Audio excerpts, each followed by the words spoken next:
হতাশা মাদক দিয়ে দূর হয় না। হতাশা দূর হবে, বলে দিব, তিনটা জিনিস, মাত্র তিনটা। কয়টা ভাই? এক, 5 ওয়াক্ত নামাজ। এক কি? নামাজে আপনি অজু করে সেজদা দেন, ইনশাল্লাহ আপনার মনে প্রশান্তি না আসলে আমাকে এসে বলেন যে আসে না।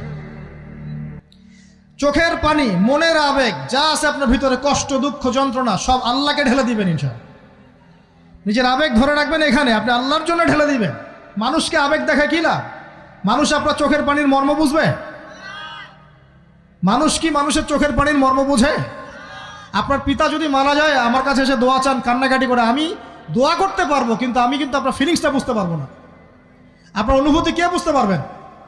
আল্লাহ পাক আপনার ঘাড়ের রগের চেয়েও কাছে আছে। সুবহানাল্লাহ, সুবহানাল্লাহ। আল্লাহ পাক ঘাড়ের রগের চেয়ে কাছে আছে। গতকালকে বাংলাদেশের একজন বরেণ্য আলেমের সাথে একটা কনফারেন্সে ছিলাম। উনি বলছিলেন যে এক ব্যক্তি, এটা শোনেন, এক ব্যক্তি